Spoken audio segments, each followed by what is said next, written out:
All right, hey guys, here we are, hole 5. And one of the things that I typically have here, a little bit of a decision to make.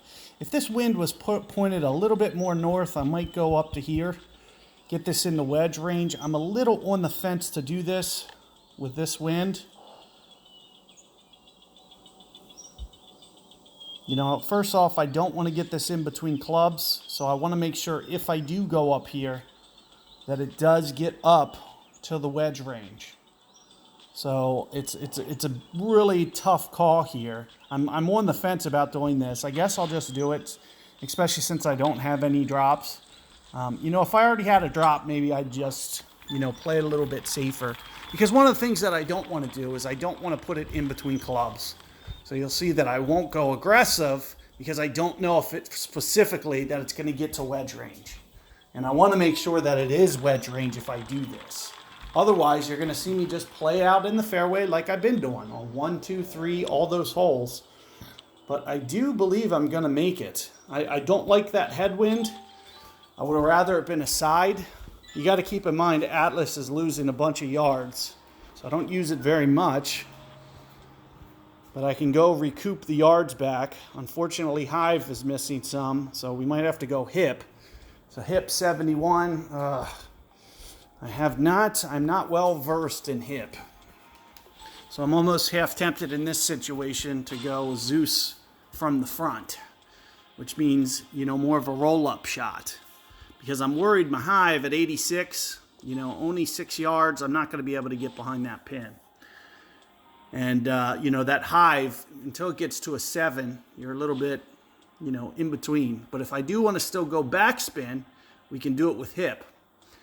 And, what is my ring adjustment going to be? I'm assuming it's going to be pretty darn close to 2 per ring. And, I'm not very well versed on this club. Let's just go see first off what it looks like. If we're still towards the max range on this, we'll just switch to Zeus.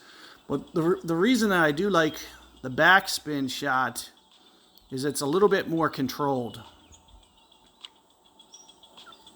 And it looks like with the headwind, I'm not comfortable getting this behind there at all. It's going to be more of like the 1 scenario. You got to keep in mind it's going to collapse down. The ball guide's going to collapse down. It's going to be a little bit too tough. So this is what I told you. I knew we were kind of going to be in between here. And that's why I didn't want to tee it off. Like I said, if it was more of a tailwind, I would have easily just said, yep, I'll do it. But the main reason that I didn't was because of, or the main reason I didn't want to do it was because I didn't want to put myself in this situation where I'm kind of very in between. Now, one of the things that you do want to become is master of all these wedges. I have shots for all of these. And that's kind of more or less how you want to approach this game.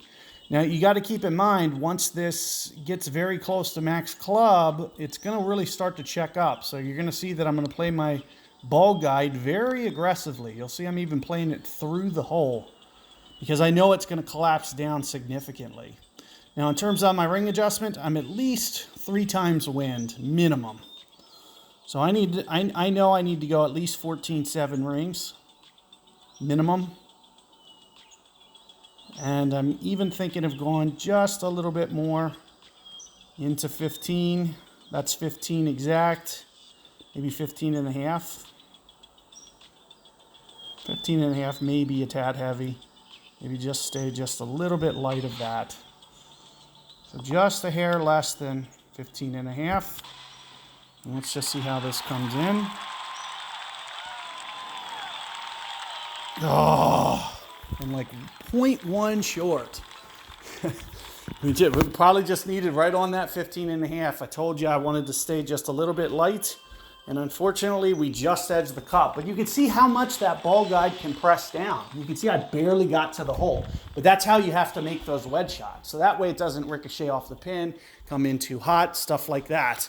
But you can see, we're still in our repertoire. And that's basically, the biggest thing that you guys want to take away from these videos is the fact that there's players out here, even, not just me, there's got, if you don't want to put the time in to master the game like this, I mean, that's fine. But you'd have to realize there's going to be other guys that will.